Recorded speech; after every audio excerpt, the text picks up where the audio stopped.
Hello friends, welcome back to my YouTube channel Heena Bansal chemistry classes. Last lecture में हमने पढ़ा था बॉन्ड इंथैल्पी, जो कि एक बॉन्ड पैरामीटर था। अब तक हमने 3 बॉन्ड पैरामीटर्स पढ़ लिए हैं, बॉन्ड लेंथ, बॉन्ड एंगल और bond enthalpy. Now fourth parameter हम आज पढ़ने जा रहे हैं इस लेक्चर में, बॉन्ड ऑर्डर। अगर आपने मेरे पहले के लेक्चर नहीं देखे तो प्लीज़ आप वो देखिए, तभी आपको आगे के लेक्चर समझ में आएंगे।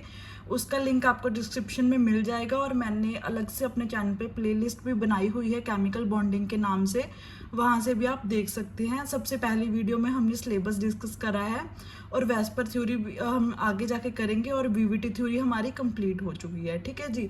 अगर आप मेरे चैनल पे नए हो तो प्लीज़ चैनल को लाइक शेयर सब्सक्राइब ज़रूर कीजिए, ताकि आपको लेटेस्ट वीडियोस के नोटिफिकेशन मिलते रहें। सो आज हम स्टार्ट करते हैं bond order. Firstly we know about what is bond order. When two atoms are bonded, जब दो एटम्स बॉन्ड बनाते हैं तो उनके बीच में कितने बॉन्ड बनते हैं उसको ही हम बोलते हैं बॉन्ड ऑर्डर। ठीक है, इसकी यहाँ पे डेफिनेशन देख लीजिए। डेफिनेशन बोल सकते हैं या आपको समझाने का वे बोल सकते हैं। The number of bonds between the atoms in a molecule, मतलब एक मोलिक्यूल में जो एटम होते हैं उनके बीच में कितने बॉन्ड बनते हैं, मतलब एक बॉन्ड बनता है, 2 बॉन्ड बनते हैं, कितने बॉन्ड बनते हैं, उस नंबर ऑफ बॉन्ड्स को हम बोलते हैं बॉन्ड ऑर्डर। ठीक है, ये हमने कुछ एग्जांपल्स लिए हैं। सबसे पहला एग्जांपल है H2, फिर O2, N2 और CO। H2 में हमें पता है कि ये सिंगल बॉन्ड से अटैच होता है ये मॉलिक्यूल। ठीक है, H atom bonded by H, मतलब ये पूरा मॉलिक्यूल सिंगल बॉन्ड से अटैच है, तो इसका बॉन्ड ऑर्डर कितना हो गया 1, इसका बॉन्ड ऑर्डर 2, इसका 3 और इसका भी 3। ठीक है, ये इसका लुईस स्ट्रक्चर है। अभी तक हमने केमिकल बॉन्डिंग में लुईस स्ट्रक्चर डिस्कस नहीं करे, वो भी हम कर लेंगे, बट अभी हम बॉन्ड ऑर्डर पढ़ रहे हैं तो आप इसी पे ही ध्यान दो। तो जो ऑक्सीजन मॉलिक्यूल है उसमें डबल बॉन्डेड एटम्स से अटैच होते हैं एटम्स, और इसका बॉन्ड ऑर्डर 2 आ जाएगा। इसमें ट्रिपल बॉन्ड बन रहा है तो इसका बॉन्ड ऑर्डर 3 आ जाएगा, और इसमें भी ट्रिपल बॉन्ड बन रहा है तो इसका बॉन्ड ऑर्डर भी 3 आ जाएगा। ठीक है, अब ये तो हो गया बॉन्ड ऑर्डर। अब मैंने लास्ट लेक्चर में आपको बताया था कि बॉन्ड ऑर्डर जो है बॉन्ड लेंथ और बॉन्ड इंथैल्पी से इसको हम कैसे रिलेट करेंगे, मतलब बॉन्ड इंथैल्पी अगर ज़्यादा होगी तो बॉन्ड ऑर्डर पे क्या इफेक्ट होएगा, और अगर बॉन्ड लेंथ ज़्यादा होएगी तो बॉन्ड ऑर्डर पे क्या इफेक्ट पड़ेगा। ठीक है, तो इसका रिलेशन हम पढ़ेंगे आगे जाके। तो फर्स्ट हम रिलेशन पढ़ते हैं बॉन्ड ऑर्डर और बॉन्ड लेंथ के बीच में। अब ये बहुत ध्यान से देखना, क्योंकि जब भी आप कोई कॉम्पिटिटिव एग्जाम देने जाते हो तो उसमें डायरेक्ट कई बार रिलेशन भी पूछ लेता है और कई बार घुमा के क्वेश्चन भी आ जाता है, जिससे हमें बॉन्ड ऑर्डर और बॉन्ड लेंथ के बीच में रिलेशन पता होना चाहिए। अगर हमें ये नहीं पता तो हमारा क्वेश्चन फालतू का गलत हो जाएगा। सो इसलिए हम यहाँ पे रिलेशन डिस्कस कर रहे हैं। बॉन्ड ऑर्डर जो है वो इन्वर्सली प्रोपोर्शन रहता है बॉन्ड लेंथ के। मतलब क्या है इसका, मतलब अगर बॉन्ड लेंथ ज़्यादा होएगी और बॉन्ड ऑर्डर कम होएगा, और अगर बॉन्ड ऑर्डर ज़्यादा होएगा तो बॉन्ड लेंथ कम होएगी। इसको भी मैं आपको एग्जांपल के साथ समझा देती हूँ। जैसे कि हम कार्बन का एग्जांपल लेके चलते हैं। अगर हम कार्बन का बॉन्ड लेते हैं, सबसे पहले कार्बन में सिंगल बॉन्ड आएगा, फिर डबल, फिर ट्रिपल। अब सिंगल बॉन्ड में जो बॉन्ड लेंथ है वो ज़्यादा होएगी as compare to triple bond. ये तो हमें पता ही है, क्योंकि हमने जब बॉन्ड लेंथ पढ़ा था उसमें मैंने आपको अच्छे से समझाया था कि ये बॉन्ड लेंथ जो ट्रिपल बॉन्ड वाली है वो क्यों कम होती है। ठीक है, अगर आपको वो नहीं पता तो आप पीछे जाके मेरे लेक्चर्स देखिए, बॉन्ड लेंथ पे जो मैंने बॉन्ड पैरामीटर समझाया वो पढ़िए। ठीक है, अब यहाँ पे देखना, जो बॉन्ड लेंथ है हमारी, बॉन्ड लेंथ में कम आ रही है ट्रिपल बॉन्ड में। अब जब बॉन्ड लेंथ कम है तो बॉन्ड ऑर्डर क्या है, ज़्यादा as compare to single bonded atom. अब इसमें बॉन्ड ऑर्डर 1 है तो बॉन्ड लेंथ कितनी होगी, ज़्यादा। इसका मतलब क्या हुआ, ये इन्वर्सली प्रोपोर्शनल है, मतलब जितनी ज़्यादा बॉन्ड लेंथ होएगी और उतना ही बॉन्ड ऑर्डर कम होएगा। ठीक है, ये मैं आपको चलो दोबारा भी बता देती हूँ। In triple bonded atoms we come closer and bond length will be decrease. मतलब इसमें क्या है, जो ट्रिपल बॉन्डेड एटम्स होते हैं वो ज़्यादा क्लोज होते हैं एक दूसरे के। अब जब वो ट्रिपल बॉन्डेड एटम एक दूसरे के ज़्यादा क्लोज होंगे तो बॉन्ड लेंथ कम हो जाएगी। जब बॉन्ड लेंथ कम होएगी तो इसका मतलब क्या है, बॉन्ड ऑर्डर ज़्यादा है। ठीक है, तो इसका मतलब क्या हुआ, bond length is inversely proportional to bond order. ठीक है, अब बॉन्ड ऑर्डर और बॉन्ड इंथैल्पी में डायरेक्ट रिलेशन है।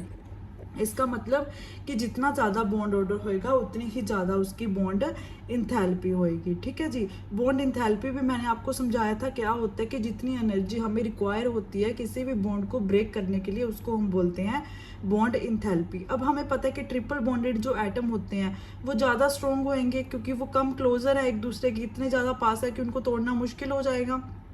अब उसके लिए ज़्यादा एनर्जी चाहिए होगी। ठीक है, ज़्यादा एनर्जी चाहिए होगी तो बॉन्ड इंथैल्पी क्या होगी, ज़्यादा होगी।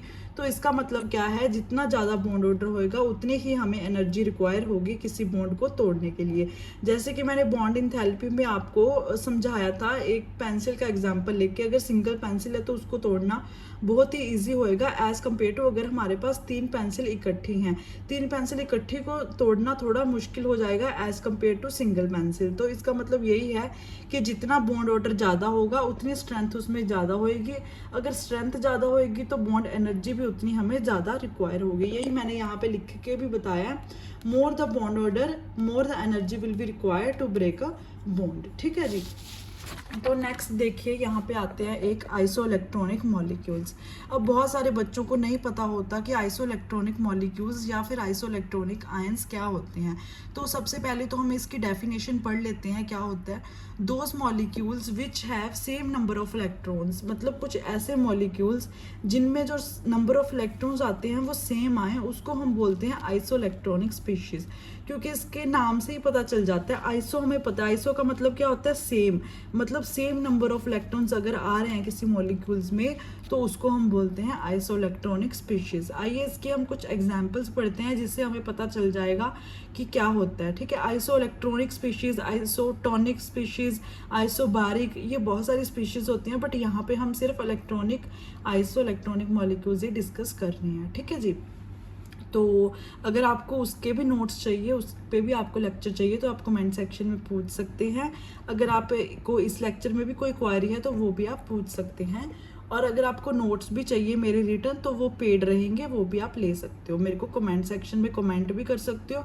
और मेरी मेल आईडी है hina.bansal 4444@gmail.com, उस पर आप मेरे को मेल भी कर सकते हो। ठीक है जी। सो हम पढ़ते हैं आइसोइलेक्ट्रॉनिक मॉलिक्यूल्स। इसमें देखिए सबसे पहला एग्जांपल लेते हैं NO positive, CN negative, CO और N2। ये कुछ मॉलिक्यूल्स लिए हैं। यहाँ पे हम फाइंड करेंगे नंबर ऑफ इलेक्ट्रॉन्स।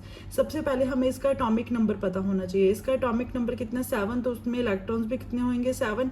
इसमें कितने हैं, 7 प्लस ऑक्सीजन का कितना होता है, 8।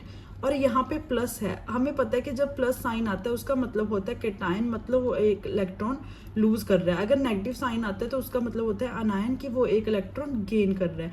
अब ये एक इलेक्ट्रॉन लूज कर रहा है, बाहर निकल रहा है, तो माइनस कर देंगे 1, तो इसमें टोटल इलेक्ट्रॉन्स कितने हो गए, 14। ऐसे ही कार्बन में 6 प्लस 7 और -1, मतलब कि माइनस मतलब अनायन, एक इलेक्ट्रॉन शिफ्ट हो रहा है, तो +1 इज इक्वल्स टू 14। अब कार्बन का एटॉमिक नंबर 6, ऑक्सीजन का 8, टोटल इलेक्ट्रॉन्स 14।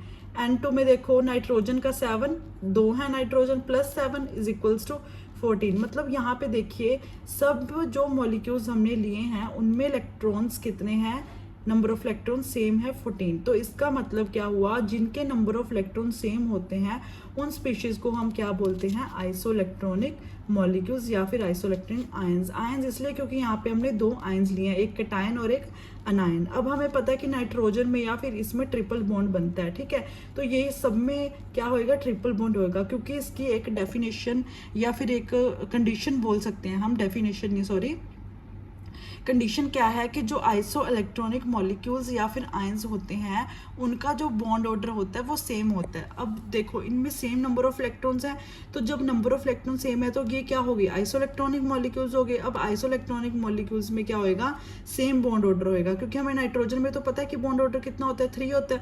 तो इसका मतलब इन सब में भी बॉन्ड ऑर्डर कितना होएगा, 3 ही होएगा। अगर हमने यहाँ पे फाइंड भी करना है इसका और इसका, हमें नहीं भी पता, तो हम उसके लिए वेस्पर थ्योरी पढ़ेंगे आगे जाके, उससे हमें पता चल जाएगा कि कैसे हम बॉन्ड ऑर्डर फाइंड कर सकते हैं। बट वो प्रोसीजर थोड़ा लंबा होएगा, तो उस पर भी मैं आपकी वीडियोस आपको दूंगी। तो सबसे पहले हम यही पढ़ रहे हैं, आपको शॉर्ट में पता चल जाएगा। यहाँ पे देखो दूसरा एग्जाम्पल, F2 और O2 2 नेगेटिव। ठीक है, अब ये क्या, F2 का 9 होता है, 9 + 9 18, O2 में 8 +8 क्योंकि 2 ऑक्सीजन है, यहाँ पे 2 इलेक्ट्रॉन शिफ्ट हो रहे हैं मतलब आ रहे हैं, तो मतलब +2 टोटल इलेक्ट्रॉन्स 18। अब इसमें भी 18 है, इसमें भी 18 है, तो ये क्या होगी आइसोइलेक्ट्रॉनिक स्पीशीज।